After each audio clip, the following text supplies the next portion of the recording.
Megastar చిరంజీవికి world రికార్డులో చోటు సంపాదించడం పట్ల ఆయన తమ్ముడు AP deputy CM Pawan Kalyan అయితే మాత్రం హర్షం వ్యక్తం చేశారు.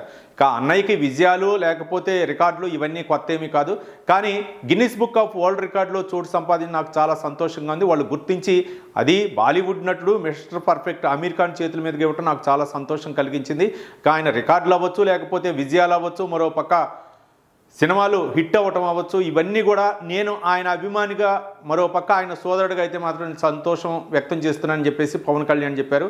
మరోపక్క తెలుగు సినీ ఇండస్ట్రీలో ఆయన ప్రస్థానం అవ్వచ్చు, 6-10 వయసులో కూడా ఆయన ఇప్పటికి కూడా యంగ్ హీరోగా ఆయన వేసేటటువంటి స్టెప్పులు అయితే మాత్రం మిగిలిన హీరోలకైతే మాత్రం అవి ఆదర్శప్రాయంగా ఉంటాయని చెప్పేసి పవన్ కళ్యాణ్ అయితే ఒక ప్రకటనలో పేర్కొన్నారు. ఈ రికార్డు సొంతం చేసుకోవటం అన్నయ్య అభిమానులందరికీ కూడా చాలా సంతోషాన్ని కలిగించింది. ఇప్పుడు ఆయన వరల్డ్ రికార్డులో గిన్నిస్ బుక్ ఆఫ్ వరల్డ్ రికార్డులో చోటు సంపాదించడం అయితే మామూలు విషయం కాదు. కాబట్టి చిరంజీవి ఈ యొక్క రికార్డు సాధించడం ఆయన మెగా అభిమానులే కాకుండా తెలుగు చలనచిత్ర పరిశ్రమ కూడా ఒక శుభ పరిణామం అని చెప్పేసి పవన్ కళ్యాణ్ అయితే మాత్రం ఒక ప్రకటన అయితే మాత్రం విడుదల చేయడం జరిగింది. ఇక ఇది అన్నయ్య అభిమానులే కాదు, మెగా అభిమానులే కాదు, మరోపక్క నా అభిమానులు అవ్వచ్చు, ఎవరైనా సరే ఈ యొక్క తెలుగు చలనచిత్ర పరిశ్రమకి అరుదైన ఘనతగానే మనం భావిస్తామని చెప్పేసి పవన్ కళ్యాణ్ ఆ ప్రకటనలో అయితే పేర్కొన్నారు.